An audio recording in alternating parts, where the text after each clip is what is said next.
Welcome from being soiled to episode number 43 of the BEBC BS Podcast. All right, fellas. There's a lot of first here today. Y'all have no idea what I'm talking about. Right. Dead silent. First of all, we're down a guy. Yes, we That's have. well, that's not a first. Yeah, but it's first of all. The and the person. It's a one, right? Yeah, but we replaced Thad today. Yes, we We did. need to get that out of the way right now. The great Matt Wixon Yeah. joined us on the BEBC Podcast. Thank you for having me. Man, we are excited about this. When you reached out, and I was like, man, I'm going to ask him to jump on the podcast, and it just all worked out. And by the way, is the recording working? it's all good, man. Okay, good. We have a history. We're 48 seconds in. When we were at the morning news, we'd call them the Lost Podcast. Oh. We get done with the 45 minute, they're like, guys, I think there might be a problem. Yeah, And that would be the week we're like, we're not doing it again. we had that a couple weeks ago with Matt Welch, and I was like, oh, but he was gracious enough to And come it was back. such Okay. good stuff, too. It was good. But anyhow, Matt Welch with the facilitator for athletics Wixon. or sports. Or operations. Wixon. Yeah, okay. It's all right. It was a long night. We've got Matt too Wixon. many Matts involved here. Facilitator for athletics or sports information director. Right. Call him what you want. He wears many hats I get called many things. at Frisco ISD. He's Especially back when joined he us. was a beat columnist for high school Yeah, sports. many things back then. 18 years with the Dallas Morning News covering high school football mostly.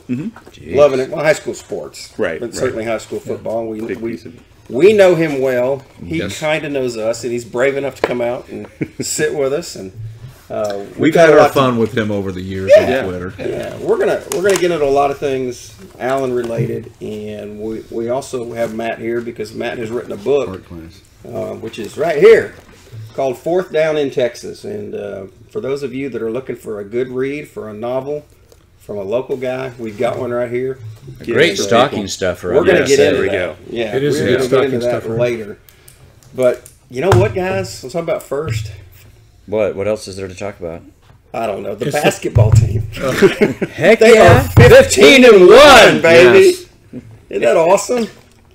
And we're kind of dodging the big elephant in the room. But you know what? The sun James? came up this morning. Yep. At least at my house. Everybody else? Mm-hmm. Oh, yeah. Yes, Yeah. it did. Yeah. Sun came up. And the other first that we have here is this is our first podcast ever after an Allen football loss. That's true. 30 in a row. It's going to be short. We're done. That's what everybody's expecting. I know. No. You know, they're like, well, those guys aren't going to know what to do on their podcast. No, we have a lot to talk Yeah, about. we got a lot to do. It was a very entertaining game yesterday, and I want to start with we talked a little bit last week about the expectations that we had about the game and what kind of our quote-unquote keys to the game were for Allen. And not having seen Duncanville other than on TV, you just kind of read a lot, and as the week went on, the tidal wave of support for Duncanville, especially in the media, I saw it grow. Oh, sure. And I think Absolutely. everybody saw that. And There was a big split in the media analyst Yeah. picks. Yeah, and the talking rightfully heads. so. there was a lot of Duncanville support, and you say rightfully so. I mean, and I think everybody agree with that. But we talked a little bit yesterday, but I'll let you repeat yourself as far as what. And you'd seen both teams already this year? I'd only seen Duncanville on TV. Okay, so you were like us. But the big thing for me, and I think this is part of the reason why the media seemed to be shifting, or at least expressing a lot of support for Duncanville, was how stunning that result was against South Lake Carroll. Because there were a lot of people who thought South Lake Carroll was going to beat Duncanville, and then Duncanville beat them 51-7, same score. Allen beat Midway by, which that was an impressive win too, because Midway is a good team. But because Duncanville played in such an inferior district. Yeah. They just didn't have a lot of people who could even play with them. Yeah. It was hard to know how legit what they were averaging, like 23 yards rushing per game, which is crazy. And what, 4.6 points per game? It's like, And when you're playing like Molina and some of those other schools that really have a lot of challenges, then that doesn't mean much. But when you saw what they were doing through the playoffs, with Arlington Lamar has a pretty good team. They smoked them. yeah. And then South Lake Carroll, who was undefeated, and Carroll was just never in that game. Right. And so suddenly it was like, man, Duncanville is really good. And knowing the history, I covered Coach Samples when he was at Skyline for years and years and years. And those teams, he had some bad luck against Allen, against South Lake Carroll. Yeah. He had some really good teams who I would always say were like the if they hadn't played Allen, they would have won the state championship that year. Claude Well, Mason and says that- the same thing. Yeah. Yeah. Which one was it? 2011 at SMU? What a heartbreaker for them. The Fox game. Oh, where my they walked gosh. around on the field. Yeah. And that was the same one where they had that iffy onside kick. Onside kick, yeah, it was right at 10 yards. Different angles looked different ways. Right. And so, I feel for you as Allen fans, but I also there is a place in my heart for Coach Samples getting over the hump. And, Yeah, and I now I agree. certainly hope he beats North Shore, which is a really That's good going to be team. a high. 100%. That's good going team. and- that's going to be a And we were real. waiting to get out of the stadium last night, and there were some Panther fans walking by, and they were talking. We were talking nice to them and everything, and they said, congratulations. And then the last thing I said to them was, but win next week. Yeah. Or it You doesn't got to mean beat North Shore. anything. It doesn't mean anything. Right, because you'll forget Yeah. the feeling of this week quickly if that Yeah, happens. you will. And so, But as you mentioned Reggie, I felt a lot of, I guess, not compassion, but just happiness for him. Because he's gotten over a hump, and it was huge for him. I didn't. You saw that? He did say in his closing. Go ahead. Yeah, go ahead. Well, I was just going to say that third quarter, I mean, Allen had done something nobody else had done. And I'm sure it put a little pucker in his shorts. They were feeling like, oh, here it comes again. Oh, God. Yeah. Oh, God. But, if we've got to lose, Duncanville is one of the programs that I mind the least losing to. There are a lot of other teams that I would absolutely hate to lose to a lot more than losing to that Duncanville team. It's a bunch of grown-up kids. Yeah. Samples got a lot of class. I mean, Yeah. his game-ending speech last night when he was telling the guys, after the game was over, he said, leave from here with class. yeah. Don't go out and you start blowing a bunch of smoke and stuff. So I thought that was pretty cool. Yeah. It was. Yeah, I think the expectation we talked about, and then we talked before the game yesterday a little bit about the unknown with Duncanville was their passing attack. Right. Because they hadn't had to pass all year. And they are a run-heavy team. And And they were yesterday. they Yeah. were yesterday. Yeah. And, Allen had that same, to me, Allen had the same issue the week before against Midway. Yeah. Right. And for the first half, they held Midway to 28 yards rushing, which put Midway in a passing mode, which Midway, their quarterback was iffy as a passer. And so it made that game get away from Midway real quick. So my thought was, can Allen stop Duncanville's rushing attack? And what's the quarterback's name? Jadarian? Jaquindon. Jaquindon. Quinton Jackson. Jaquindon, when he was pressured, Allen got some good pressure on him. He had some not so good passes. He did. So- But the first play of the game, Yeah. Yeah. the running back for Duncanville takes it, doesn't get touched. The counter was Oh, really that coming. was- yeah. That a couple was times. the most perfect setup. It was. Party You could have in the city. drove a truck through that hole. It was. It was big. It was huge. Well, and when you all dry your tears and you end up watching Channel 21, Yes. you'll see that, and this is what happened throughout the whole night. Yeah. Nick Boone, they'd send him blitzing, and he would always blitz to the opposite side of wherever the play was going. And there was a Whether it's huge just hole. bad luck, it just. There were numbers. Because if you notice, he blitzes, and then he follows the running back, and he's following him all the way down the field. He just never could get there. Yeah. So Duncanville side's going crazy. It's 7-0, and I just sit there and said, okay, we've seen this. No, We've it's all sane this good. story before. Yeah. 18 Kane seconds. will We've been fix through it, that before. And it'll all be fine. And then Allen gets the ball, and my first thought when I looked out on the field, when the defense line, before the play started, I was like, my God, we're playing a college team. Yeah. Yeah, that defensive front is pretty ferocious. The front, the linebacker, all Linebackers, of they them. I were just all- looked at them, and they're huge, and they're athletic. And the I was DBs like- are over 5'6", and we don't know what that looks like. That is true. And I was just like, oh boy, this is going to be fun. And then Allen goes 3 and out. And I'm like, this just got serious. To me, it got serious right there. Oh, yeah. Because thank God we didn't run a bubble screen the first play of the game. That's our nemesis is the bubble Yeah. screen. The bubble for screen. us anyway. And you go, okay. And you have to punt. You punt. Duncanville gets 1 or 2 first downs. They end up punting. And then Allen did something that I never thought I would see. And they started throwing the ball vertical. Yeah. Because everything's been bubble East, screen, west, east, Grant west. run. But they threw vertical, and they went vertical to Theo. Four And plays. Theo showed what Theo is. I mean, and that's... The DB is swatting at his arms, which could have been pass interference, but Right. they weren't calling Should have it been. tight. But he fought it off. He caught the ball, and it's a 66-yard touchdown, and all of a sudden you're like, okay. So in my mind, I'm going, you've already abandoned the run, which Allen did, which I guess they just figured they couldn't run unless it was a quarterback Scramble. design run or whatever. But you've gone vertical, and you've proven you can score. And it wasn't all I mean, Theo had the touchdown pass, but there were other throws in there. And I'm like, okay, perfect. You see something, you found something here, which I never thought I would have seen out of Alford, throwing the ball, especially throwing the ball downfield against that defense. Right. Because, as you said, the front four are beast. And they're putting pressure on. Grant had 2 seconds maybe. So there you go, and you're like, all right, great. Duncanville gets the ball back, drives the field, scores on a beautiful counter. Again, a counter to number 20. And I think number 50 was the lead blocker, and he got out there and he had nobody to block. And I was like, where is everybody? And a lot of that had to do with because those were successfuls, because our guys on defense, we pursue hard. Yep. And they took full advantage of the fact that our kids do that. Over-pursue. And they over pursue, and it leaves the counter wide open, and they took full advantage of that. And you look up and it's 14-7, and you go, all right, dogfight, let's go. And then, Well, the first impression when Jaquindon did that first run, our DBs, our safeties, our corners couldn't catch him, and that was a little scary for me, because normally our speed has been able to catch somebody that breaks through the line like that and gets to the second level.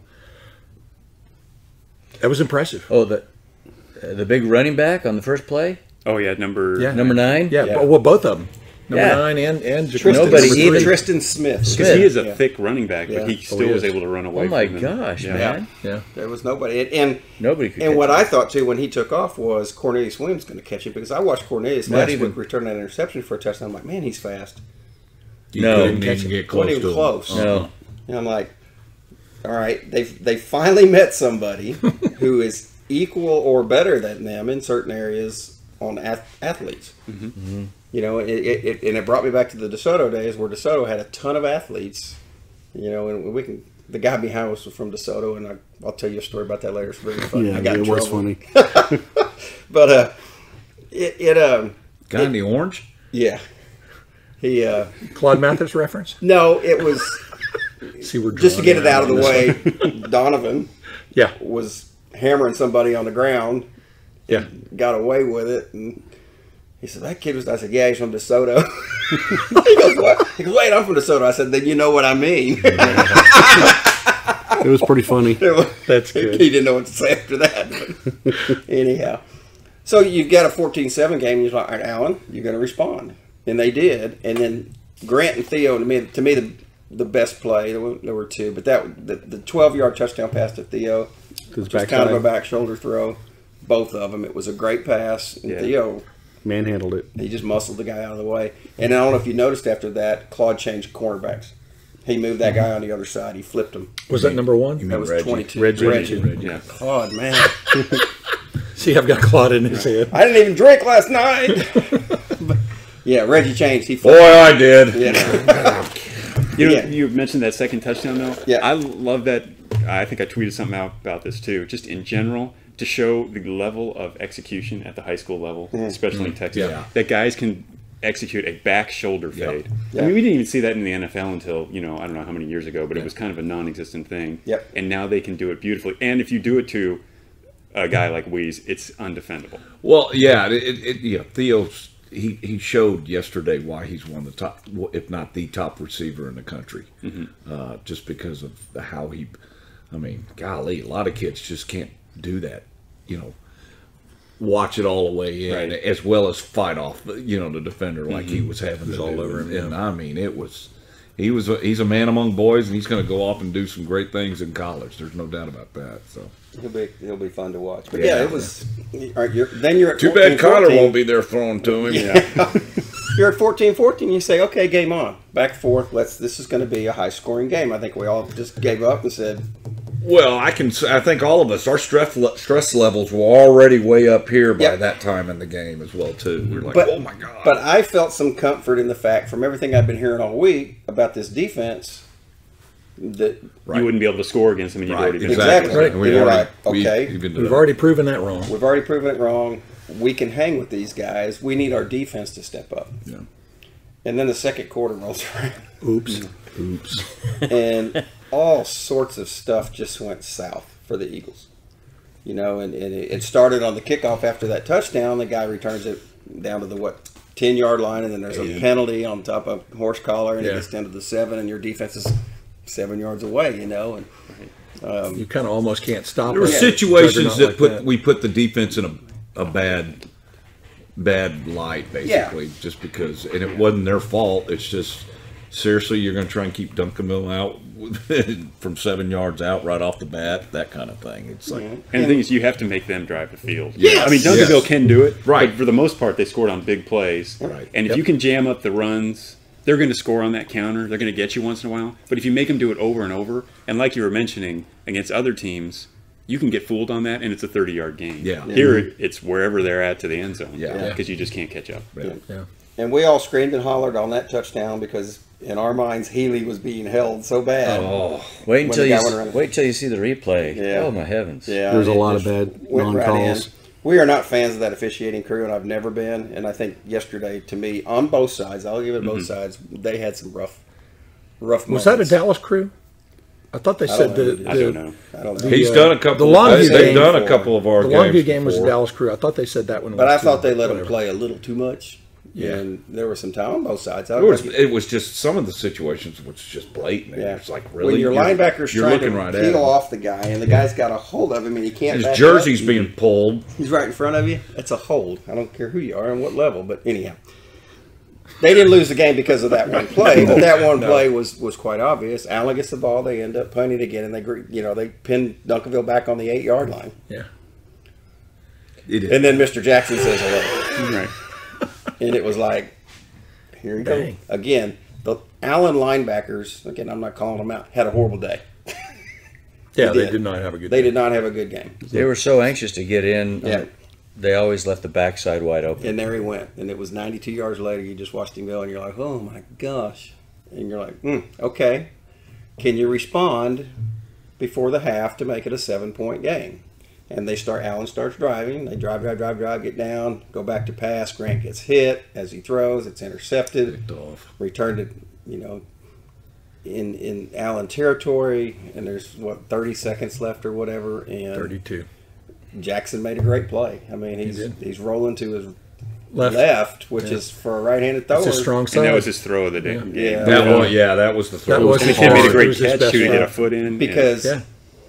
the rest of the game, in my opinion, is when he was throwing on the run, he wasn't very good. No. Right. He was throwing in the ground. He was throwing behind. He wasn't. But that throw was pinpoint. And that kid Clutch. got his foot down. It's clutch. And you look up and you're like, it's halftime and we're down 35-14. Yeah. And I'm like, oof. Sherry looks at me. She goes, what are we going to do next Saturday? Yeah, that last minute, because you felt like if Allen, what were they, about the 40 or so when he got hit? Yeah. Near It the was field in- anyway. Yeah, well, I And think it was close to being in Duncanville territory. May have been. They may were not certainly have in been, scoring range, and they Yeah. had some time, and did they still have some time? They had timeouts left. Yeah. Well, Yeah. and we were driving with the expectation of scoring. Yeah. Right, and if you go down, I mean, you throw one more up to Weiss and he pulls it in for a touchdown, it's 28-21 at the half, and you're going to get the ball first in the second half. You would feel really good. That's And what I was boy, that thinking. was a monstrous Oh, turn it of was events, huge. not knowing Yeah. what was going to happen in the third quarter. Sure. but Momentum switch. I thought, I was like, well, that might shut That the might door do on it. him. Yeah. Well, Somebody it, thought it, that. it did because the second quarter was inept. I mean, the Allen offense in the second quarter was just non-existent, and you're just like, oof. Can they fix it? Because you got to go back, and we go back to this team. This Allen team had never been in that position. Right. It had been. I think someone said they hadn't trailed all year Right, not in the second half. in the second half. And in the first half, it was probably like when it was 7-0, Yeah, or 14-7. very briefly. Yeah. Yeah. With the other And this team was scored not like first. the Kyler years when, you're down 21? It's not even. Yeah, no problem. It's not even the Kyler years. I mean, the team hasn't been exposed to this in a long. It would have been, and I don't know, and maybe when was the last time Allen was down by 21 in a game? It might have been that Skyline game. Skyline. I think it was That Skyline. was it. That Yeah, was probably. That was, SMU? that Which was is that was probably the last 2014? time. Yeah. Yeah, it was a 2014. At SMU. Yeah, That was the famous kiss the superintendent. it was. I have the picture. But it's been that long since an Allen team has been down 21. So Right. your question in your mind is, okay, how are you going to respond? And for us that have watched every game this year, and Allen being a run-intensive game, not that they don't have great wide receivers, and Tisdale's Ole Miss, he can throw the ball, but can you do it? You haven't been able to do when it. you have to. Absolutely That's have it. to. And when you're facing a defense that knows that's what you have to do, and it's got monsters up front, can you get it done? And so Allen gets the ball first, 3 and out. Yeah. And the first 3 plays, they did not inspire confidence No. that they were going to be able to Well, do wasn't it. the didn't opening what? kickoff was the fumble, right? Was that but Allen recovered? Or am I blurring it with another game? It's Am I another blurring game. it? Well, Learned there it was the week there was a before. fumble where it fumbled forward. And it went out of bounds. Yeah. Yeah. That was on That's a where play. Sheldon pulled it in a different place. Sheldon Yeah, that pulled was it a out of right- bounds. Okay. Yeah. But you remembered the right play, just wrong time in the Yeah. game. Okay. But yeah, so it's 3 and out. Punt. Punt the And ball. then And Surprise! Duncanville gets the ball. We Oh, stop no. them. They Oh, punt no. back. No, Nope. it was the second series. Oh, was it the second series? Yeah. The fake? no, it was the first series. I think it was the second. First series. You First sure? ser- positive. pretty I sure. just watched Did it. you watch it? Pretty sure. Yeah, I I'm thought pretty they sure it punted. was. I Pretty sure it pulled was. my hamstring is a Oh, that's little, right. Yeah, it was the first one. It's All a right, little my sore. bad, people. It's 3 a and little out. sore because I was dancing in my living room. Were you? And we were like, yeah, it was first series. So Gamble gets big kahunas, and I'll just say it because I thought he had big kahunas to make the massive, Yeah. huge. 3rd and 4, 3rd and 5 on their own 40-yard line, and he calls a fake punt. Never saw it To coming. number 39. And The Mr. Hall backup to the backup running back. is being led by our boy Fisher, and Fisher has nobody to block for 30 yards. It was Yeah. awesome. And I was like, great, we're going to get a 30-yard run. And next thing you know, he breaks one tackle, and he's in the end zone. Yep. And we look at each other, Like, where did that come from? Right. and we're like, that just came out of Gamble? And we're like, that was awesome. Awesome. It was was awesome. awesome. And you could feel the momentum. Just go, okay, that was life. Because we never give up on the kids. Right. I And mean, what is we life? learned. Life is unfair. Yeah. Good Lord, shut up. Oh, you shut up. Yeah, And we so- never give up on the kids. It's 35-21. Bite me. We have internal club issues we got to work on here. Yeah. Maybe he could mediate those afterwards. But. So 35-21, you're like, okay. I That, apologize to God. and after and I my said wife even turned to me because I had put this stat in her head. She goes, that's the first time they've been scored on in the third quarter all year. that. Yeah. Yep. Wow. And so, Way to go, you know, Sherry. if we're thinking it, they think it. They're like, Oh crap. and granted, it wasn't their regular defense or whatever, it was their punt team, but still, you're like, okay, you just gave up 7 points. We kick off, they have to punt, Allen gets the ball back, starts driving, here they go, and the next thing you know, I want to get this right because y'all are going to get me if I don't. Yes, we will. Rainbow. Grant throws a great ball, and Sherfield getting interfered with again. Fought. Being mugged. Bill Yeah. brings it in. I believe it scraped the bottom of the big screen. It might have. Man, it was a rainbow. It Yeah. was. But the concentration he had, because he was running backwards at that point, Yeah. waiting on the ball to come down. Nice play. And he went up and he got it. And he gets hit at the 2, and he just leans he- back into the end and zone. he just fights all the way into the end zone. And you're like, And the crowd is going Nuts. ballistic. you're like, Yeah. okay, that's 14 points they've given up in the third quarter. And you're like, all right. All the negative thoughts I had at halftime are starting to See, I dissipate. wasn't the only one. Now it's a one-score game. Oh, heck, It was the I two of texted- you. One-score game. I texted Cody and I said, that might be church, you know, and he actually turned it off. He was listening to it on the O Coach and he turned it off. And so Allen kicks off, Duncanville punts again, Allen gets the ball, and then we have a Selden Manning 15-yard touchdown run. And you're like, this ball game is We tied. tied it. I texted Matt at that point and I said, this is unbelievable Yeah. or unreal. I was as stunned as Were anybody. you up in the press box with everybody? And what was the? I don't know how much talking was going on up there, but was anybody else? Well, kind of there is no talking according to the Yeah, rules according up to there. Steph. There's a lot of talking. there's not cheering. Yes. Because you will get Yeah. knocked down for that. Right. But either way, because there's always, especially when going forward to like next week's state, when you get a lot of coaches up there, coaches don't know that they'll be cheering for their buddies either Right. way. Oh, yeah. So, but when it got to 35-all, the big thing the media was talking about, at least me and the people I know, was they were saying Samples. What is Samples feeling like? Because he's been through this before. Yeah. Yeah. Obviously, there was different conversations in each locker room, compared to the Allen locker room and the Duncanville locker. In my opinion, it's like Duncanville, I think, had the mindset, well, we just keep doing what we're doing because it was working the whole, the first half. There's no need to make any there's no adjustments to be made.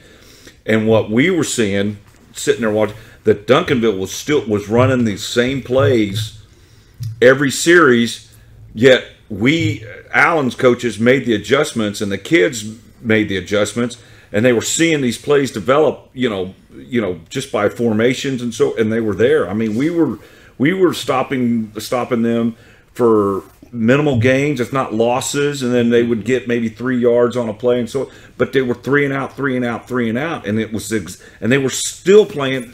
And sometimes it was 4 and out. Yeah, 4 and out. Yeah.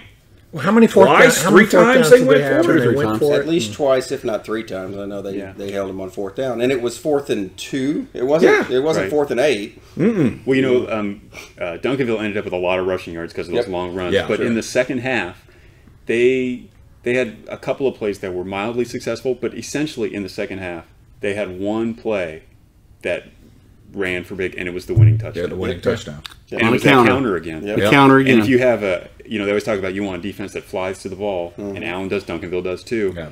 You're susceptible to that counter. If he makes it, and he made a nice move, he saw it, Yes, and he went did. for it. And those guys are, when they go to the house, you're just not going to be able to. And do that's that. kind of that's why I was sick for the kids, because they fought back, and they just, they did something no other team's done against this team. And Duncanville, man for man, was the better team yesterday, in my opinion. And the fact that, and like we all said, Allen's never been in that situation. It's always been the Allen team that's been, like I said, kudos to Duncanville. They did what was needed to be done in the fourth quarter to win, and we didn't, and it wasn't because we didn't try. That's for sure. It was just,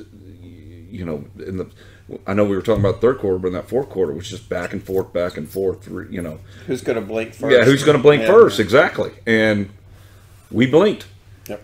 Well, I'm curious. You were talking about some of the talk in the press box, and what's Reggie going to do? Well, after you kind of saw the progression of that, what was the feeling, and what were you thinking? Because in our minds, he wasn't doing anything different. No. I just meant, is he going to go for it? Right. Or would they punt and try to pin Allen and make him, drive the field? Use that defense, yeah. Right. But once they got to like the 40, I figured the first one he went for it. Yeah. I was like, well, that's pretty gutsy. He's saying we're going to go get it. We're not going to let them take it. Whatever. But when it got to 35-35, and then Allen forced a 3 and out and got the ball back With like 8 minutes. I with think around thereabouts. 8 minutes, Yeah. And I was like, well, and I think I said something on Twitter. I was like, this is historically where Allen, with their big advantages, they're a downhill team. Right. They've ground you down. They're going to close the door. They would close the door with like a 5-minute drive. Yeah. But you can't do that against Duncanville. And I said, I didn't say you can't do it. I just said No, Duncanville's going to be really tough to Extremely do it. difficult to But do that's it. where, and I'm not second guessing Coach Gamble, because when you're on the field, I can't tell. But it's like they went 3 and out. Allen went 3 and out. I think I would have taken a shot downfield with Yes. Yes. because as good as Duncanville is, their secondary is kind of susceptible. Right. That's what we always said. Throw the ball up to them. Let them fight for it. And not that Duncanville's secondary is weak. It's that your best player is Theo. But on the other On side, But the other side, And they're not doubling. we've got very capable wide receivers on Right. all throughout that field. but we weren't getting calls either. Yeah. They were Yeah. getting mugged, Right. all day, And I said, that's how I turned to you. There were 7 minutes and something left. We had the ball, and I said, hey, a 5-minute drive down the field, You did. score, and the game would be over. Yeah. And they couldn't make it happen. No, couldn't do it. And Duncanville, gets the ball with 3 minutes left, or scores with 3 minutes left. Right. Allen gets the ball back, and they get pinned back because of penalty on the kickoff, and the sack happens in the end zone, and you have a safety, and game's over at that point. We had one throw across the middle all game, right? Yeah, if at that. Yeah. But that would have been perfect Well, time to start third picking quarter, them apart across the middle. Third quarter, they threw to Fisher on that little slant. No, that was fourth quarter. Fourth quarter. And he made one heck of a catch. Yeah, He did. behind him. Behind I the love, catch. Fisher, I know you're coming back. He's our favorite. Number He's 95, a- tight end. Yeah, the big guy. Awesome kid. He's a great kid. Rumbling, stumbling on that touchdown That's run right, yeah. against Rockwall. Wow. Well, what I think is amazing is these games, how, there were a bunch of plays where you could say that kind of turned the game or would have turned the game, but how close it's teetering when you had, I think it was 4 minutes left on the second fourth down play that Duncanville had. Yeah. So if Allen stops him there, Allen has 3 timeouts. Duncanville was out of time. Out of Yes, time. they were out. They used all theirs, and they can hang on to the ball for the rest of the game. Yep. And make it, and all they need is a field goal. And we had a kicker that could kick it. And so it's that close. Yep. It's one play that makes the difference in a game. Well, and I was telling Sherry because Duncanville got the ball back. Like they're going to score again. It's going to say 51-35, and people are going to think this They game ran will away out. with Yeah, it. and it wasn't that. It was one play in the fourth quarter with 3 minutes left that really decided the game. Definitely. And it was, and we got done, and we're all disappointed and everything. But you're like, we just witnessed a pretty good high school. It was football game. epic. It was epic. Yeah. Well, it was a great game. and It was the may have first time been- anybody had shown what it would take and the formula to beat Duncanville, Yeah. to be able to do it. Well, and to beat Allen too. Well, absolutely, because they did beat Allen. Yeah. But yeah, Have a quarterback that nobody can catch. that's one. Which is what probably Dude, everybody that who guy's played a- Allen that during the kid- Kyler years. That kid's a beast. He'll be man. back next year. He's a big. Yeah, Well, Yeah, he'll be a He needs to senior. work on his passing. Well, yeah. It's not his accuracy is better because he's definitely got the arm. I mean, He watching does have him in good the arm warm ups. Yeah. Well, he's similar to what DeSoto got for Sean Robinson Yeah. last Yes. senior year. Because Robinson's problem was or the criticism was his passing. He was always a big physical runner. Yep. And then as a senior, it all came together for him, and that's how DeSoto won. I think it came together because he had better athletes around him. Too. Well, I think that that helps. Yeah. And he didn't play Allen. Well, that's true. Yeah. Well, that's 'cause I think- Allen's fault. And because my knock on Sean, and Sean's transfer, I don't know where he's going to end up, but to me, he was always especially when he played Allen, he was a turnover machine, and that always killed him. He got to TCU, and he was a turnover machine, and I think that has to do a lot with the people around him because he tries to do too much. But good. See if he can land somewhere that he can Right. really. He seems to be an okay guy. He's definitely got the talent. Yeah, but so Allen loses, and the first time in 30 games, and we all survived it, and the kids will survive. And we were talking on the way home. We went and had dinner. It's like it's a life lesson. It really is. And you don't win at everything, and it's great when you do. And hopefully you take this and you learn something from it. And I don't know what you learn, but you learn something, and you apply it, and you just realize, hey, life isn't going to be a win every week. It's more difficult than that. Bring on 7-on-7. It was tough on them last night, but they all took to Twitter Yeah. this morning and was thanking The seniors their all sent their opportunities and goodbye message and Yeah. say, "I'm out, number 10 out." Whatever. it was good. So Yeah.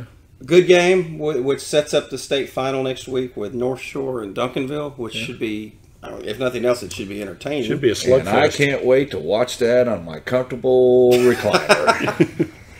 Yeah, I think Matt Stepp and I disagree on this. I don't think he thinks the crowd's going to be good. I don't think the crowd's going to be good because I was watching the North Shore game yesterday on Facebook. They had it on, and their crowd at NRG At home. Literally their back too door. good. was not Yeah. too good. And I'm like, how many of them are going to drive up here? Now, maybe because it's a state championship game, they will. It'll be on TV too, also. Yeah, So, and so I was like, but Well, it'll that's be definitely interesting to making see them because feel like they have the to be at the UIL, game. I don't care what anybody says. The UIL loves having Allen in the state championship game because if nothing else, especially if it would have been the 8:00 game in Allen, they know those Allen fans are going to be there all day long. So every one of those games on Saturday would have been $200. well attended. If Allen had gone out of the playoffs earlier, I might be more tempted to go out for the state game. Yeah, it's But still with too having raw. it's still too raw for us to venture out. But hey, I understand. but you're going to be there, right? I'll be there. Yeah. So, do you just do that because you can now? Is that what it is? Or you Yeah, writing? I help out. I'll help out probably, or I've offered the Houston Chronicle to help him out. And the morning news, I still know all the guys at the morning news. So. Yeah, we need to talk about the morning news this Yeah. week. We need to talk about your buddy Riddle. Well, Oh, Greg. yeah. Okay. Anybody have anything else on the game before we move on? No. we got a lot of this to do. Yeah, you were going to ask about his most memorable. Yes, that's what we're going to move on to that. Right. Yes, sir. I have to bring it up. Bring it up. Oh, yes, you do. Oh my and you gosh! should. Yeah, you should. We discussed this Thank last you. night. There's only twice that I've really been disappointed, and one was when Disappointed with, you need to elaborate so people know. He'll there are two things that I've been disappointed with as far as the coaching standpoint goes. And that was when Allen lost to Westlake. down at Waco ISD. Yes. And Gamble just ushered everybody off the field. The players. No, Players Westerberg. on the Westerberg. Yeah. Who did I say? Gamble. Yeah. Like I said, Westerberg You and Mark, man, what do y'all got just going on? ushered him right off the field. Yeah. You know, and then we learned that Westerberg had already signed to go somewhere else before that game, so he just wanted to get out of there. Or got Okay, an I offer. understand that. Yeah. And so Gamble, similar to our President of the United States, is very active on Twitter. He is. Okay, that's the only similarity. And I'm glad you clarified that for well, him. you know, but I we might be wanted to. hearing It's from for somebody. shock value. And so several times every week, bam, he wants the community to come out and support his team and all this stuff. And I was yesterday. What was that? Ushering the kids right off the field. just leaves. There's no stand in front of the band with the cheerleaders and do the alma mater, hail, hail, hail. This is the last time you kids are going to do it. Salute to the school. The band just started playing. They were going on tunnel, and the band just And started they playing. just left. And Yeah. to me, that Different is so. You talk about life lessons. Yeah. To me, that's a lesson as an adult. It's like, what the heck was that? I mean, all year they make them stand at attention at the the games with national a helmet and anthem. a hand on the vein, and not leave, not break away until the flag bearers are off the field. And even though the kids were hurting, and I get that, if they would have made them do that, the crowd support, for that, would have helped them. A We little would have bit to poured it realize- out They would have Yeah. cheered for him. Yeah. That is, to absolutely me, that poured it is out to the them. most important life lesson Yeah. that there is in a loss like that. Yeah. Is the class that you show, well, and the respect that you show to the people that came out to support you all year long. Yeah. Win or lose. Because it was Similar we to were the loud. Ice Bowl. Because here's the deal: we were there at the very end. Yeah. Yeah. Similar to the Ice Bowl, where Westerberg had the kids come up into In the the stands stands. for the 12 people That that was were there, fantastic. to high five us and say thanks for coming all this way in the Yeah. snow and cold. I was very disappointed, and that's for all. And I know Gamble doesn't watch these, I'm sure, but to me that's extremely disappointing. Disappointing. It's New word. disappointing, and for the support or lack thereof. Yeah, no, I think we agree because again, for those of us as fans, those kids are dispersing now. A lot of them are leaving; they're graduating early, and they're going to be gone. And then that would have been our last thank you for everything you've done, and we would have supported those. But again, like you said, they were gone, and so I appreciate you bringing that up. And disappointing is probably the only word that I can really use. And that's to me, fair. it's very And that's fair. disappointing. Yeah, that's fair. And again, Because I would do that to my son. yeah, In ASA football, when you lose, no, you go over and you shake hands. That's what you do. Yeah. And to me, as a coaching staff, I felt that they should have, and maybe because it's my expectation and maybe not theirs, that they should go over and thank the people that come out here and yell and scream in the third quarter to help you do what you do. Because it is more than just the parents. It is more than. yeah. Well, yeah, there was the community. It's the was there community, yesterday. absolutely. Yeah, it was a pretty good turnout. You gonna say something, or you? No. No, you gonna let it go? Yep. All right. That's a first. Thank you. Thank you. Anyway, okay. All right, so Matt, we're going to pick your brain now because you're here, and we wanted to, and we brought this up before we started. We wanted you covered high school football for a long time here in the area, and you covered Allen for a long time, many times, and so we wanted to pick your brain as to say, okay, going back to all the Allen games you attended, which one stands out most in your memory? And you mentioned it, and you mentioned it. You said it was there, but it didn't involve Kyler, which all of us were like Right. shocked. So we're sitting here trying to think, well, which one would that be? So now you get to reveal. Okay. Well, I'll say first, it's kind of the moment that stands out to me. Okay. And in that sense, it's the game too. Although first, qualify. I mean, I saw just about all of Kyler's games, and there were some incredible moments. I mean, the comebacks, and every time Allen would, seem to be in a little bit of trouble, he would do his little skate move and his hippity hop, and it's like a 70-yard touchdown. Yep. And I don't remember if it was a 2-point conversion or it was a touchdown. I covered so many of these where he scrambled all the way to his right, threw all the way back to his DeSoto? left. I guess Yeah, it was against DeSoto. Was that a 2-point? Jalen Yeah. Geisel. 2 points. 2 2-point to tie it, right? Yes. Yeah. And, and I remember, because there was some video of it, he makes the catch, and like some of the Allen kids on the sideline are almost like crying because they're like, well, we can't believe this is happening either. Somebody else was balling like a little baby too. It was amazing. It was incredible. Okay, so We should not have won that He game. claimed he stubbed his toe, but So my most memorable moment, and part of it is because of the circumstances that were going on with the team. Allen had not won a state championship yet, and the kids involved, who when I would talk to them, I mean, they were just really nice kids, and I was so happy for them because they became big underdogs when Matt Brown got injured. Everybody thought, no way they're going to do it, and so anyways, Tucker Carter, Yep. he's in there. It was the game. Who were they playing? It was down in like Round Rock. Round Rock Stony Point. It was the touchdown pass to Dakari Pechakonis. Yeah.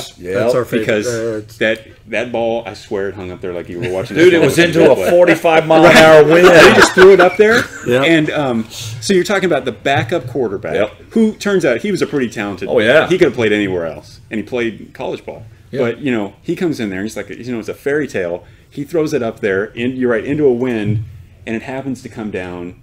Just like, I mean, it was the most beautiful thing, and Dakari caught it, and I didn't think Allen was going to win that game either because that other team had a great defense, Yep. and the weather was iffy, and there was that, and I think afterwards, Dakari told me somebody said I love you, like one of the parents or wanted to kiss him or something like that, and he just laughed it off because they were just so elated, and I just thought that was a fantastic moment. And it was. Everybody was. I think Yeah, everybody we was were at all the there. game. Was that state semifinal? Yes. Yes. Yes, it was.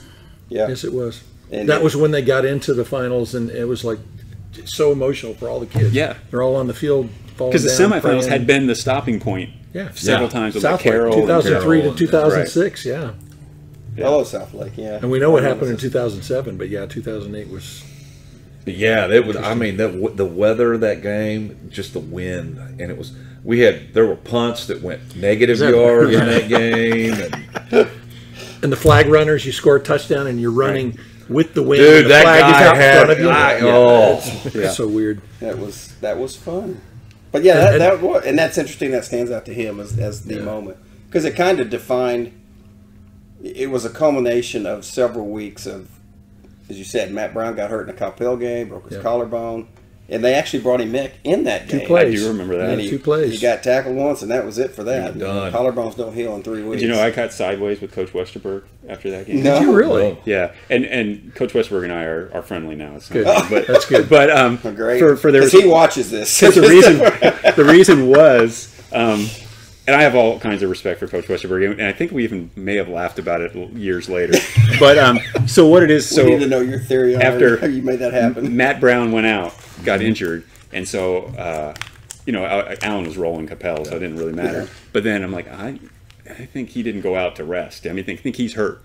And so the next day, I was talking to my editor. I said, well, we should probably do something on Matt Brown and find out what it is.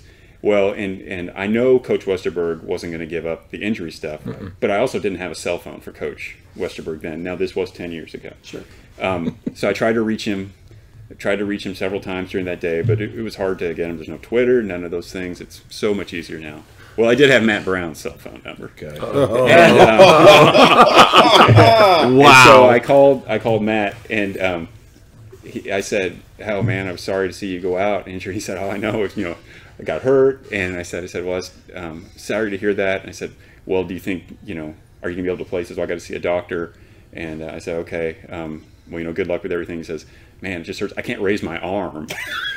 And so I just I talked to my editor. Ding, He says, ding, ding. he says, yeah, I mean, if Matt's saying that, I mean, it's from the horse's mouth. We're going to say he can't raise his arm. We don't know what it is. He couldn't clarify.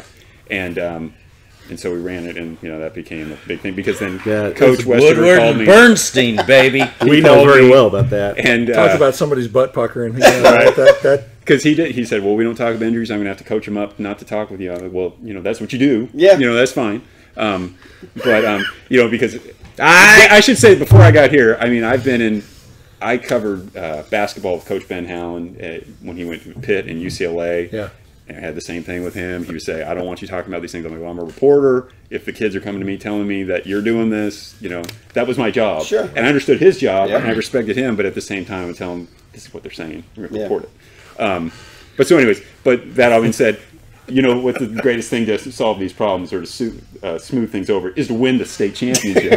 And so by the state championship, everything was cool.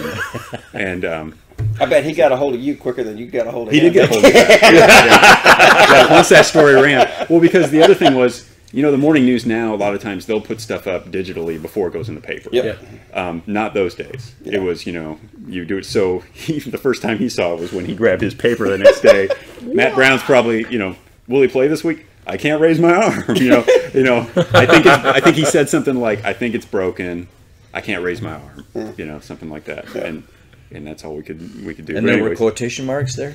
There were quotations. Beautiful. That's funny. That's awesome. Yeah. That's really good. That's good. But that's not the only time. I'm very happy to say that I think 99.9% of the coaches I've always had a good relationship with, and I still do. Yeah. And it's kind of fun now. I mean, I work with the Frisco ISD coaches, so I never have to ask them hard questions. I'm like, well, can I help you out with whatever? But I think most of them know that the reporters have to do a reporter's job. Sure. The coaches have to do a coach's job. Speaking of reporters doing a reporter's job, I'm going to jump into this because I'm sure this was intentional. In fact, I know it was intentional just because I know. The morning news this week, we're in a 3-part series. Right. Centered around Allen. I'll just say we were the cornerstone of it all. And Corbett had the first article, and it came out, Monday morning? In the paper. 'Cause I saw it in the paper first. I get the paper every day. Was it Thursday?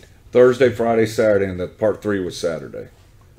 Whatever it was. And I was like, front page, and it talked about, and I initially thought, because I didn't know there were several parts of this until I got to the end of the story, but it was about the single school district. Mm-hmm. And of course, Allen is the largest high school in the state, and Corbett wrote up about it, and they were talking about the education side of it. And I was like, and I read the article, and I was like, okay, some things in here, I mean, in my mind, 95% of it is very accurate. Okay, it wasn't. They weren't stating anything that wasn't accurate or wasn't a proper conclusion as to what's going on, because it was a lot of facts. Mm-hmm. And when you can't, if these are the statistics, facts are facts. You can't, if you gain 95 yards, you gain 95 yards. If these are the test scores, these are the test scores. And so I looked at it and said, okay, I see what they're doing, but what's coming next? Right. And I knew part 2 was going to be the firestorm, and it was about football. And anytime you start talking Allen football in the state of Texas, there's 2 dissenting sides. You bring out the visceral response one way or the other. And Greg Riddle wrote that part. Mm-hmm. And I wish I brought the paper. I didn't bring it in here, but I was pretty much okay, because again, he started stating facts and said, but I don't think they were clarified to the point. And you brought up a good point. And one of the things they started talking about was transfers. Mm-hmm. And granted, Allen gets a ton of transfers. But 74 over the last 5 years. But twice in that article, he called them recruits. Yeah, and that to me was an inflammatory word. Although was he saying like their top 100 recruits because they're in there? No. He called the transfers recruits, and because I specifically went back and read it just to make sure I wasn't missing it, and I was like, Greg, all right, now you've crossed the line with me. Because that just fans the flame for a bazillion people that already hate Allen and hate what happens with Allen because of Allen's the success. state hates Allen. Yeah, which is fine. Again, and that's because you're successful. Because if you're like Plano, who sucks, according to the sign right there. What? Nobody cares. This Leatherneck. Sign, yeah. That sounds personal to somebody watching. Yeah, it is. It is. We've got chat board stuff to deal with.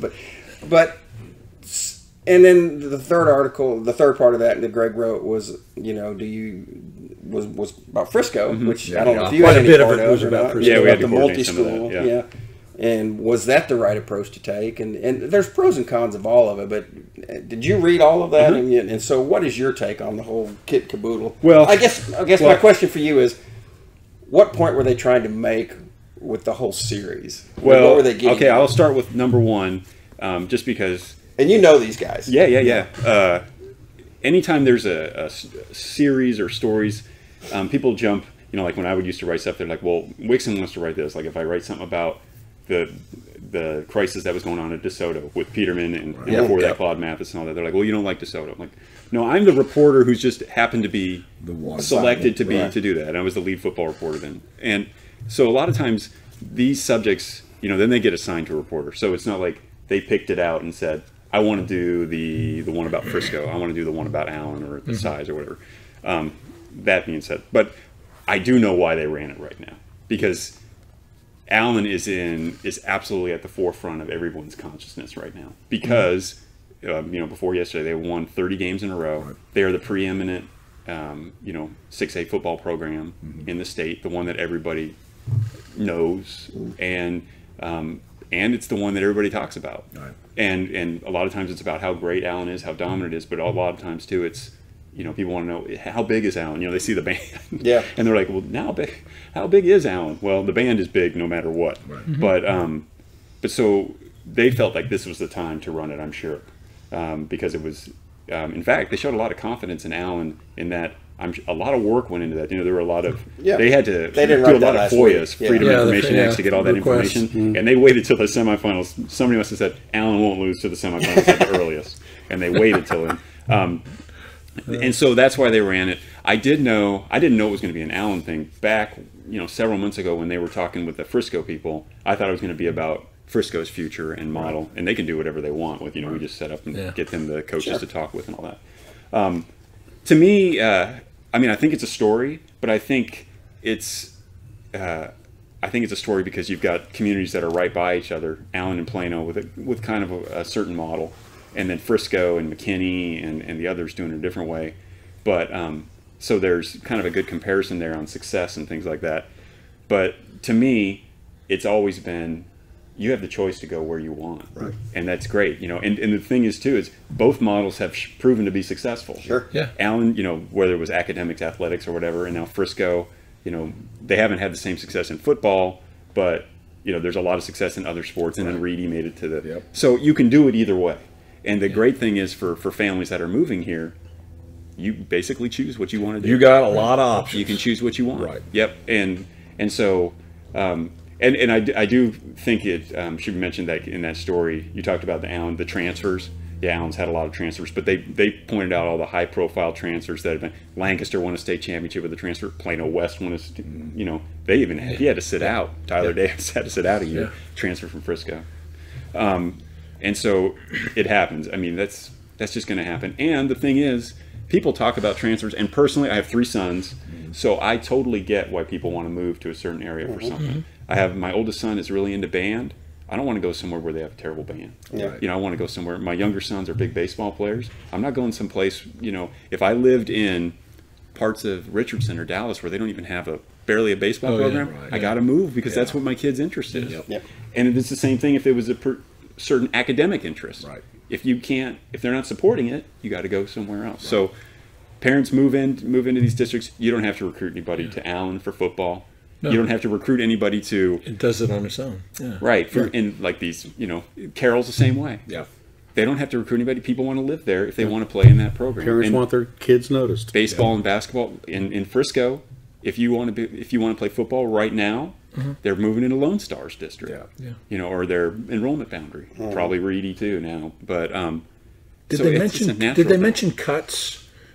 Cut sports or cut programs in the article? Yeah. Did they say football is the only non-cut sport, right? Correct. Yes. Football and then band is a non-cut. Yeah. As long as you can march and wear a uniform and not trip. Wear a uniform. Well, it's I true. haven't heard of anybody being rejected for that purpose. But yeah, well, even what's his name, the young man that was in the wheelchair. Yeah. Oh yeah. Yeah. It's awesome. We've had Brian Spann. Brian Spann.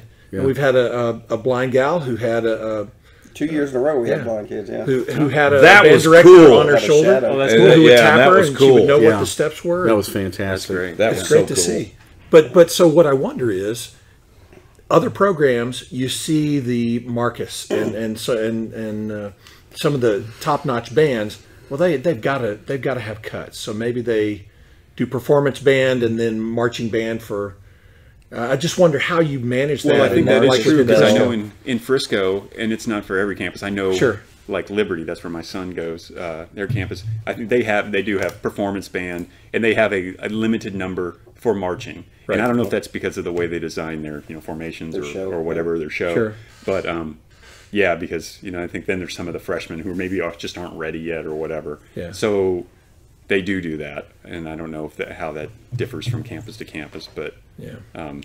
no, I mean, summarizing, I think Allen does it one way, Frisco does it another, McKinney does it different ways, Plano does it different ways. And my frustration is because of the past. Allen very well could have been a 2-school town. Mm-hmm. Mm-hmm. When there was a vote, and I can't remember how long ago, but we were living here at the 20 time. years ago. Yeah, it was 20 plus years wow. ago. Yeah. It was 20 plus Yeah, years Lovejoy ago. Allen. Lovejoy was the town of Lovejoy was basically part of Allen ISD. So was that And- Lucas? Lucas, Luke- baby. yeah. Okay. Lucas, sorry. No, at Lovejoy ISD. There's like look at Lovejoy death ISD is in threats, Nolan. six different cities. Yeah. But it was like they decided to form their own ISD, and there was already talk with my wife was in the ISD and so forth, and we had a lot of friends who were in the ISD. They were already having conversations we need to seriously consider building another high school in Allen. More than likely, it was what they didn't really want to do it, but there would have been an Allen East and an Allen West, basically. Well, they were going to annex all Lovejoy, right? I mean, Yeah, well, that was the yes. It was like consolidate that was the school vote to, and they had the option to allow it or not, and then they decided not to inform their ISD, and that decided, okay, we're going to stay a one-school town then because we did not want to separate the school, and so there was a lot of people involved in that, and so the fact that people say, "Oh, you'll do it," just that's bullcrap. I'm sorry. This is when Allen wasn't very good. No, this is when Allen was. We didn't have a clue that it was going to be so high density with a lot of young families coming here, and the fact is that Our stadium was awesome. oh, dude, the double wide. Best rest in town. Best porta potties in hell, yeah, brother. man. The double Until wide, Plano it was comes, greatness. we had a leak. Oh, I'm sorry. But things are. It's now 2018, and things are a little different, and so forth. We decided we wanted to build a new stadium because we were, even though we loved the double wide, we wanted something, and we did in that and the winning and so forth. Yeah, it's like you said. I mean, you got a lot of people that are moving into this community, in this area. I mean, my kid happens to be pretty dang good in football. Yeah, Allen's got a winning program here. Right. There's college coaches there every week. Why not? Why not? Well, and I focus, and my kids aren't athletes. Neither one of them were, but they were both in band. And, my son ended up graduating valedictorian of college. And my daughter, and this is surprising all of us, and they all know my daughter very well, was a BC student at Allen. Mm-hmm. And she's now at the University of Alabama, and she's got a 3.8 GPA. Mm-hmm. And I look at that and go, okay, did the Allen academics, I don't think, get enough credit, and my son graduated with 62 college hours. He went started college as a junior, and of course saved me some money that way. But I think what Allen doesn't get a good enough rep for, and again, people look at test scores and all that, but there's more to it than that. What they provide the kids, having Collin College on campus and the dual credit and everything you can do, and the amount of things you can be involved in. Mm-hmm.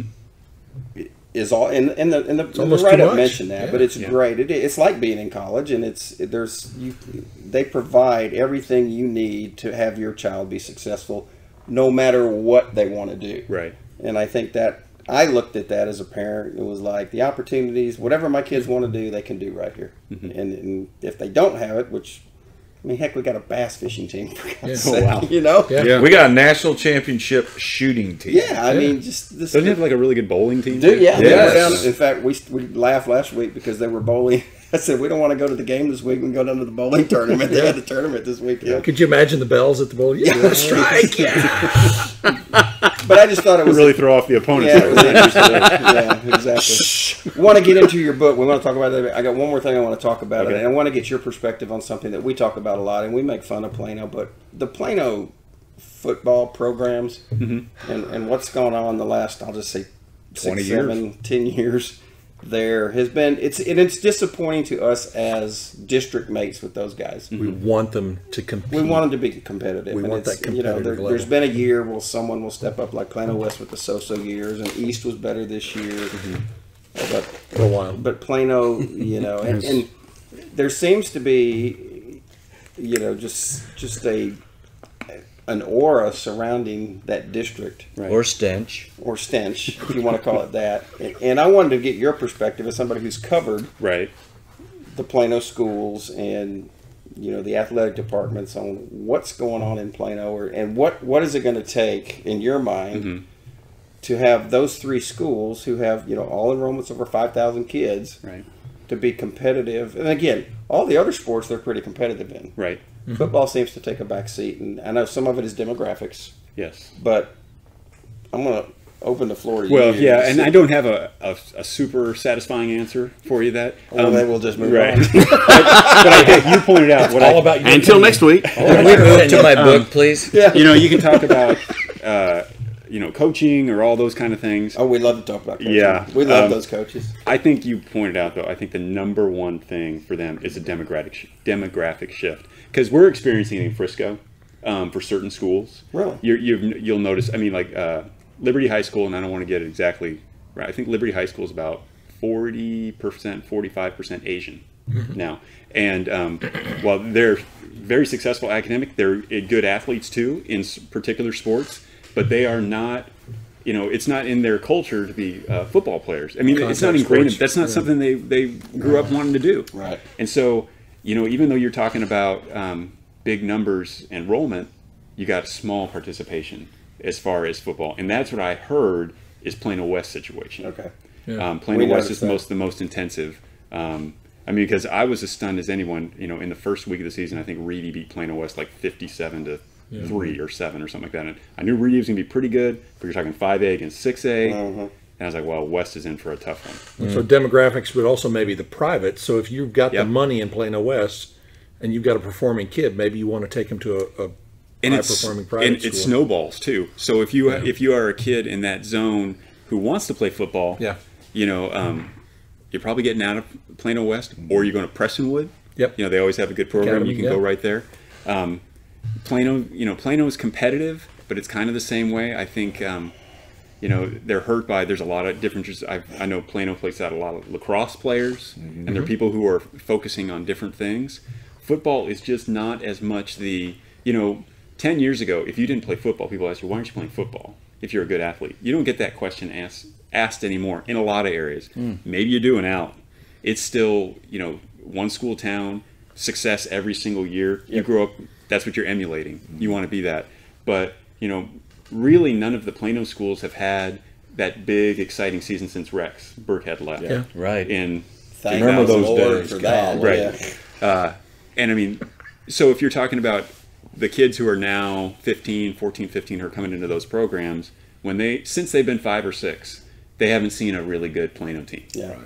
And so they haven't seen, Plano fans still come out for their team. I know Plano Senior does. I don't know about West and East. Senior does. They do. Senior does. West does not. But you have to have that pipeline. Yeah. And I think those pipelines they're tougher now. Yeah. Which is a great segue into your book.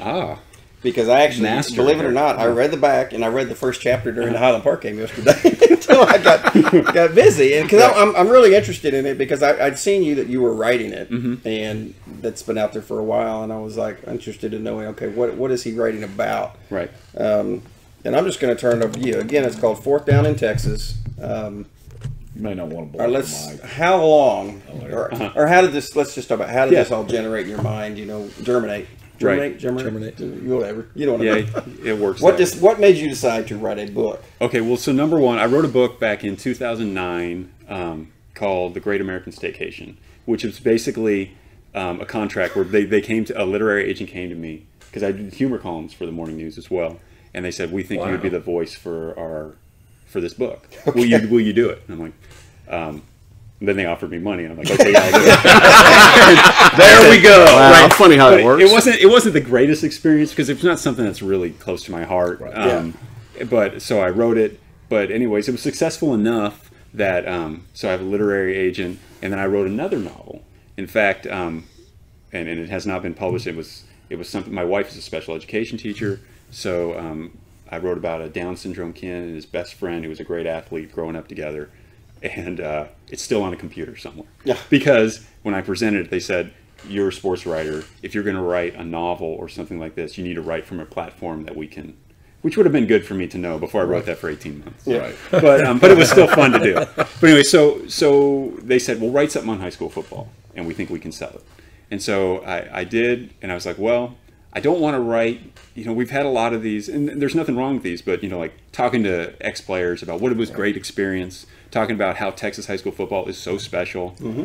And those are fun to read, but they're a dime a dozen, you want to call it that? Yep. So what I wanted to do is I wanted to write a novel, and I was like, well, what is the issue that I see football facing going forward?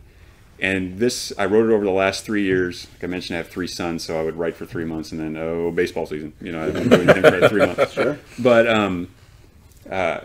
I saw what was coming as I don't want to say a crisis, but a challenge for football. It was going to be the publicization of injuries, concussions, what people consider, like the overall, I don't know, the way people see football. Mm-hmm. And I mean from like young parents who are having kids, will they let their kids play football? Because I saw youth football participation dropping. Mm-hmm. I saw high school football participation dropping slightly. Right. Well, more in outside of Texas. Texas is like a bubble. Mm-hmm. Yeah. And so that was the start of, I wanted to write a story about what happens if school districts decide we can't support football. And people here in Texas are like, that sounds like a fantasy. Yeah. I'm like, okay, in Texas. When would that ever happen? In Texas, it's not happening yet. Yeah. Except from some small schools. There are some schools who have dropped football, smaller schools and private schools. Yeah. But it is happening around the country. Mm. There are schools that have had football for decades who are dropping football. And the reason is participation numbers get to a certain level where they can't support it financially. Football is an expensive sport, especially if you're not successful. When they can't support it financially, and insurance rates have gone way up because of publicity of injuries and the worries of parents and that. So what would happen if a superintendent decided and a school board decided we think we need to cut football because we want to put our resources towards something else? So in the story, I wanted to discuss that issue, but I wanted to write a novel. I wanted it to be entertaining and be a story. So it's based in Dallas. The name of the high school is Creekside, and the first people go, oh, is it like Carrollton Creekview? I'm like, no, it's Creekside. I looked up high schools. I'm like, there's no Creekside. So, what's their mascot? Knights. The Knights. Okay, all right. That's generic. Yeah. Yeah, it had to be. Well, there are other Knights, but what are you going to do? Yeah, right. I mean, there's Panthers out there. So what I did is I came up with a fictionalized team, and they're playing a season while their school board is considering cutting football. Wow. So the coach is trying to have a winning team while he's dealing with, all these different things. Wow. And there are a lot of different characters in it. One of the characters, the head coach is the narrator. He's the narrator of the story, and he is absolutely a combination of Tom Westerberg, Terry Gamble, Claude Mathis, Reggie Samples, Rodney Webb. I mean, it's every coach I've ever talked to. Wow. It's because that's powerful. It's because I've had great access to these guys. And in fact, I've told them, I'm sure there's like a direct quote of what the guy's name is. Coach Nails Gordon. He got the name Tuffy as a nickname when he was playing at Stephen F. Austin. This just came up with this. Tough as nails. He was tough as nails, and they started calling him Tuffy. And but anyways, so he's going through this while the school district is considering cutting football. And the way I've seen it in other states and why I would see it here is nobody's going to come in and say, this is the last year of football. It's over. What they start doing is they'll like, we're taking out of middle school. We're taking away your freshman program. They will do it that way. But you can't compete. If you didn't have a middle school feeder program, you start giving it up. But and here's the crux of the book that I hope that people will say, well, number one, it's very pro football book. Okay, it's very pro public school football book. Football is not going to go away. Right. It doesn't matter. Kids are still going to dream of, and especially here in Texas, they dream of playing for their high school team. They dream of playing in college. They dream of playing NFL. As crazy as that dream is, kids are out there wearing Dak jerseys. Yep. But anyways, I still dream to this day. But so anyways, in this book, that's the argument that Coach Nails is putting forward, because as his program is being threatened, he's seeing these select programs come in, because if public school football gets taken away, if the school districts take it away, football will still exist. Yeah. But who will serve the kids? It's going to be that AAU The type corporate thing. interest And that's all that kind of stuff. And that's scary dangerous. Yeah. Yes. Because the greatest thing about UIL and Texas high school football, all these coaches are certified teachers. They go through years and years of training. There are all these protections. There's trainers all over. I mean, the certified trainers, not Right. Joe from the fitness shop, Right. And you get all that with your public school stuff. If they start pulling those things and they have these select teams, you're not going to have that. And so we got some unsavory characters in there having their confrontations with Coach Nels while he's going through it. And I should mention Coach Nels' sidekick. He has a bunch of assistant coaches, but is a former player who's come back who was injured in a game. And he is in a wheelchair. But he's basically, everybody's told me he steals the book. But he is based on Corey Borner. From DeSoto. Yeah. Now, it's not anything Corey would say, but I did a lot of stories on Corey and his progress. He's a great kid. He's 25 now. But his character is inspired by him, because I just love his Attitude. inspirational and his attitude, yes. So he's a great character in there. So it talks about the future of football. How is football going to survive? What is football going to do, while telling the story of this coach, his family. He has a son who's playing for the team, as so many coaches do. And I loved writing it. It's kind of a labor of love, writing about high school football. And now I've gotten into the nitty gritty of finding out that I did not get a marketing degree. So I'm out here, relying on the good people like you to spread the word, and coaches. Sure. And so coaches, the feedback's been really great. They really like it and everything. But you got to get coaches to read. Yeah. Sure. During the football season, forget it. Other than the reading, scouting. Oh, it's a reports and time breaking issue. down. Okay, yeah. I thought you were implying something. No. No. Literacy is good. The literacy is That good. would be James. Right.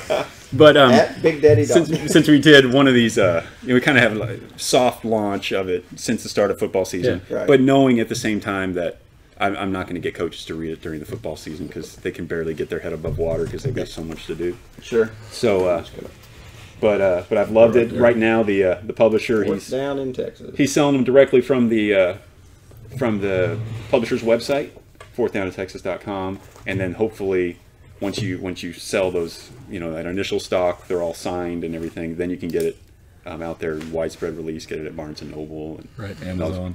yeah, because that's the other thing. They were like, I was at Barnes & Noble and I asked about it, and they said they didn't have it. I'm like, I know. I really wish it was there right now, but there's only one way to get it right now. We'll definitely have to put that on the link. Yeah, we'll when we post this tonight, Yeah, we'll put all put the the links link out down there. where people can order. But it's And again, it's You mean almost so you don't have a box in your trunk or anything? I do. look at that. There we Just like go. that. Sold it.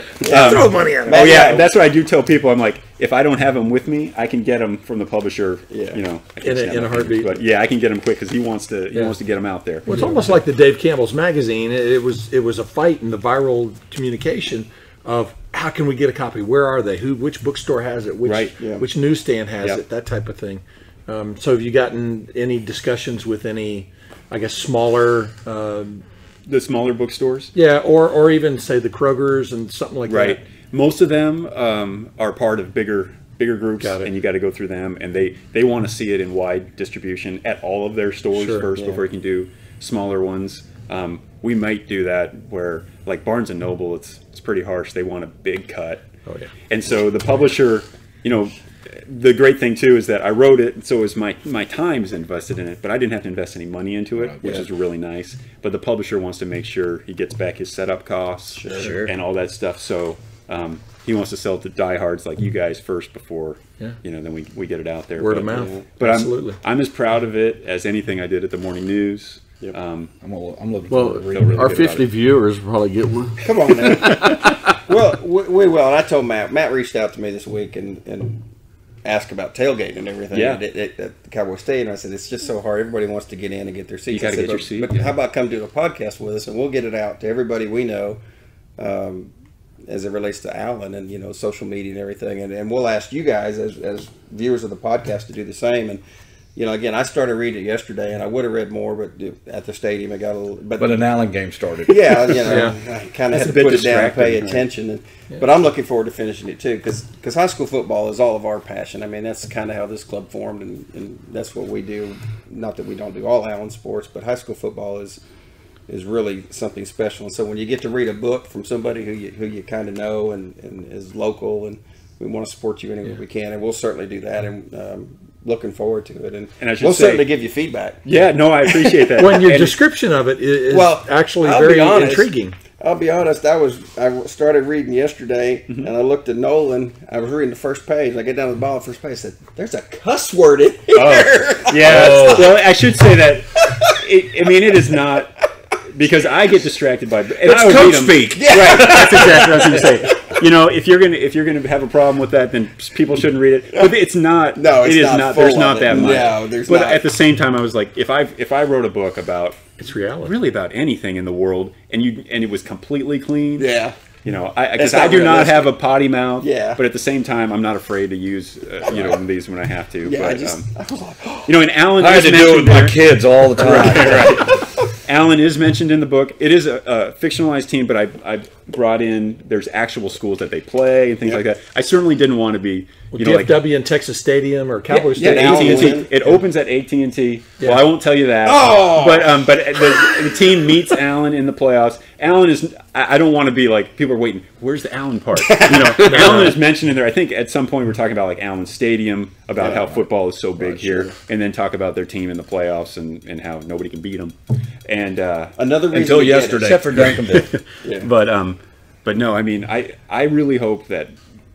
Certainly I hope people will read it, but I think people will really enjoy it, and I think they will get that it is really supportive of football. But at the same time, you got to talk about where is football right now, and what is it going to do to be successful? Because I don't want to see it go away. I mean, as a selfish thing, I'm not in the media anymore, but high school football, I love it. I want it to go on, and I also know how amazing it is for those kids, and not just the Allen kids, Duncanville kids who are playing this deep in the playoffs.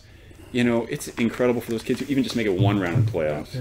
Yep. It's Character and such team an building is experience to huge. build for the year, and those kids are like family Yep. for the rest of their lives. And it's a cliche, but I mean they're not just building athletes out there. It's the skills that are applicable to whatever you're doing. I loved getting to do it, and So do you still have like the movie rights to it and all I do. that stuff? I have all the rights. Okay, awesome. So if anybody is TV reading this and and wants the movie? movie, I am ready to deal. We need to call it We need to Peter be in the Berg and movie. see if he I mean- wants a second football movie. There you go. I think there needs to be a podcast scene in the movie. No. We need to have a Buddy Garrity type. There you go. We Character. could be We got one in town. Yeah. Yes, we do. As a matter of fact. I have a question for you. Yeah. In 2006, did you write an article Holy cow. that came out the morning that Southlake played Allen, where you said Allen is the perfect model to? It was in the Like the perfect model for success or something. Yeah, Like it was in the morning news. It was the morning Saturday Take credit morning. for it. that? Yeah. Well, Saturday morning at Texas Stadium, I sat there reading it, and it was somebody from the morning news that was talking about how it was the perfect setup where you have a one school town. I think I did, but I think it was a couple of us that came together and wrote Okay. that because that was becoming the model because Southlake was the same thing and Allen was playing Southlake. Yeah. Right. And so we're like, both of them, this is, this wasn't the whole reason, but it was like, if you want to be successful in football, you have a leg up if you're a Carroll or an Allen or who were saying that. I don't know if we had another example at the time. Oh, Cedar Hill. Cedar Hill was in Right. there. Yeah. That was Cedar Hill's first state championship year. So, yeah, I think I did. Yeah, because I sat there reading that, and as the years have Cole. gone by, I sat there and thought everything that they said is coming true. Right. At the time, you're just like, we always get blown out by Southlake, blah, blah, blah. Right. And then Nostradamus here. as the years have gone by, I thought, man, everything they said was true. That it is the perfect setup. Yeah, and people will talk about numbers, and I mean, you can't deny that you want more kids to choose from. But the bigger thing is, everybody's building for the same thing. Right. So all your middle schools are running the same offense because Southlake's doing the same thing. Cedar Hills, DeSoto, Lancaster, a lot of those programs that are Duncanville. Duncanville just needed to get a coach and somebody who could kind of inspire those kids in a different way. So, yeah, I mean, I guess I was part of. Well, I was going to put you up, as some kind of a prophet or something. No, Prescient. no, that sounds really scary. But since it's the Sabbath, we won't bring that up. That doesn't bode well for the world. It doesn't. To that level.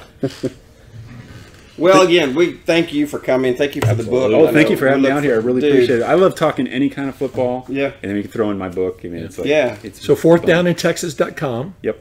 Okay. And we'll We'll put the link on the. He gets to write off the gas money to come out here. I was going to say too, since this will go out to obviously a lot of people around the Allen area, there's shipping charge on the website. But if you get in contact either through you guys or they can DM me on Twitter, direct message me on Twitter, anything like that, I'll deliver out to Allen. There you go. I don't live. You're that just far down away. the street, I'm my just down friend. the street. Yeah. I'm in Plano.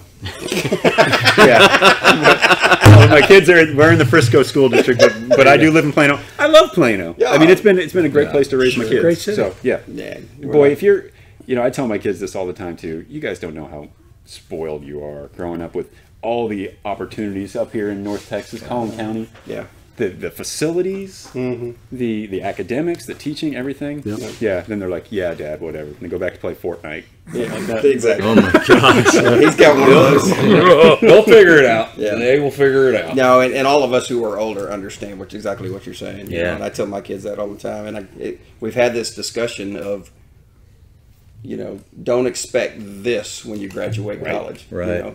Well, aren't there some Allen football players who've been disappointed too? Like if you don't go to like a big time college, you're like They're shockers. The D2, D3 schools. yeah, they don't have the facilities. It's for high It's school. a downgrade. Yeah. It is. And And that's- you're lucky if you get 2,000 or 3,000 people come out to a game. Yeah. And Right. Well, because I saw, what did I see? We went by McKinney Stadium last night where they had, I don't D3. Was that D3? Yeah. National National championship. and Yeah.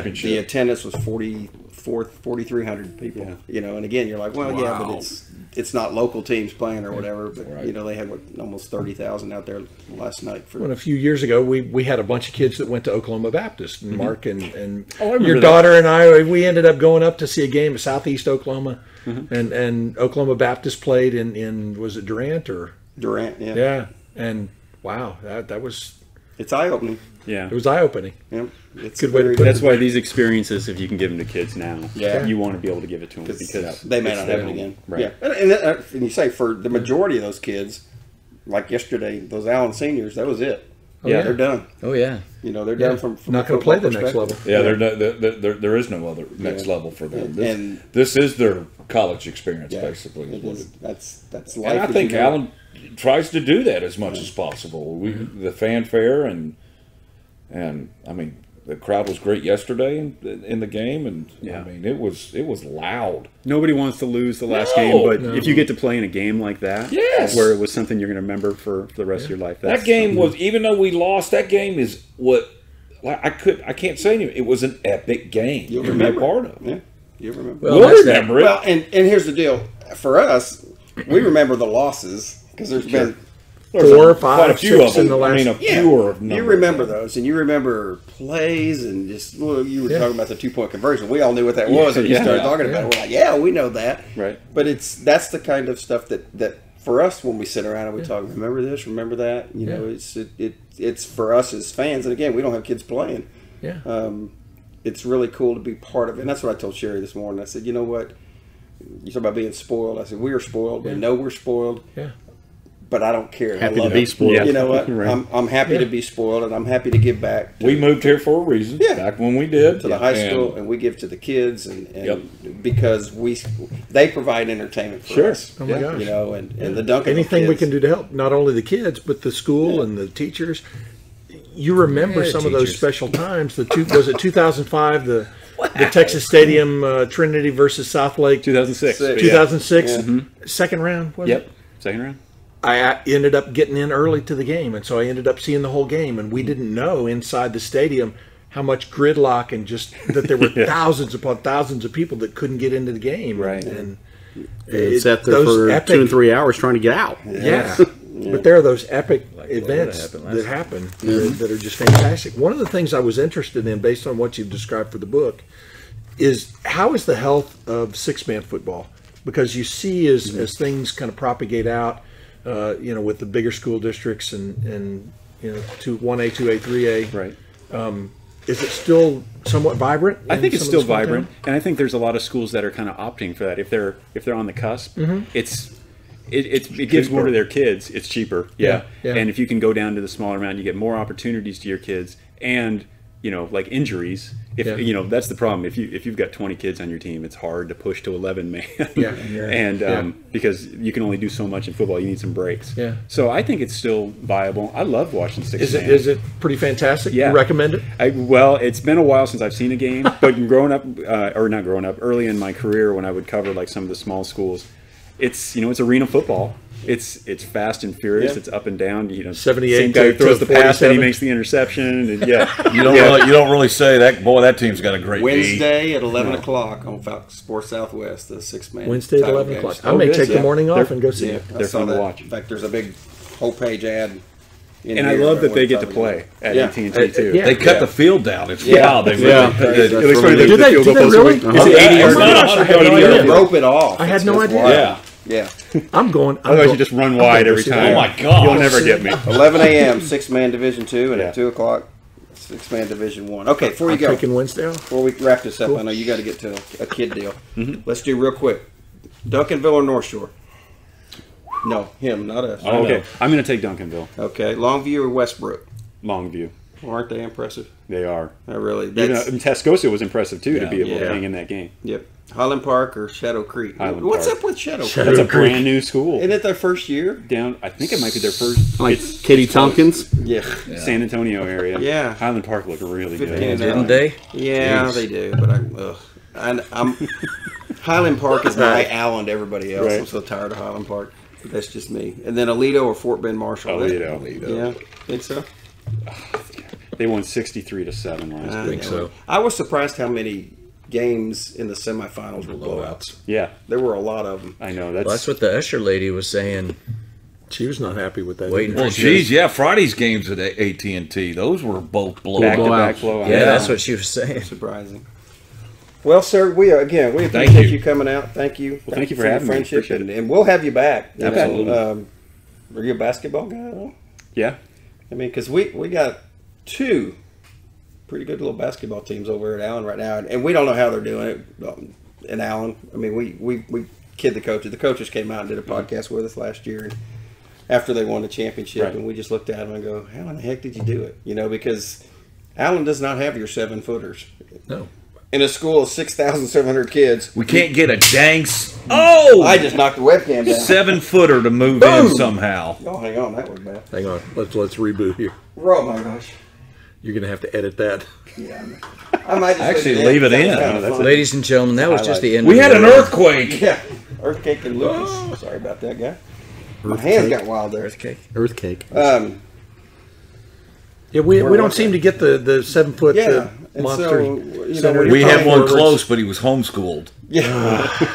when you got 6'6" or 6'5" as your tallest guy, and somehow you find a way to win, it's a lot of fun to watch. And they're 15 and 1. Geyer got beat last night, by the way. So, by an out-of-state school. But Still a loss. For a long time, DFW was kind of like the dominant basketball epicenter, and then Houston kind of was pushing for it. But now, at least looking at the rankings in that, I mean, Allen, William, Geyer, Little Elm's really good. Yeah. I know they're smaller. that parts RJ of Hampton but, kid. there's a lot of talented kids, really good teams around here. And basketball's it's fun. It's quick. It's over in an hour or two at the most, and so it's not a 3-hour deal. But no, we would love to have you back. And we'll see how your book's going, and All right. we'll do what we can. But anybody have anything else? Nope. All right, basketball team plays Friday night at Plano East, first district there. game. We talked to Coach. It's a short Elchuk. drive. Yeah, it's a short drive. It's almost as close as going to the high school from here. So, Well, for you. yeah, I said from here. The Far East. Yeah. Anyhow, Not the West Side. again, Matt, thank you very much, and we look forward to reading your book and giving you feedback, and we'll see what we can do. Thanks. Getting you promoted. So, till next time, folks, it's over, and we're out.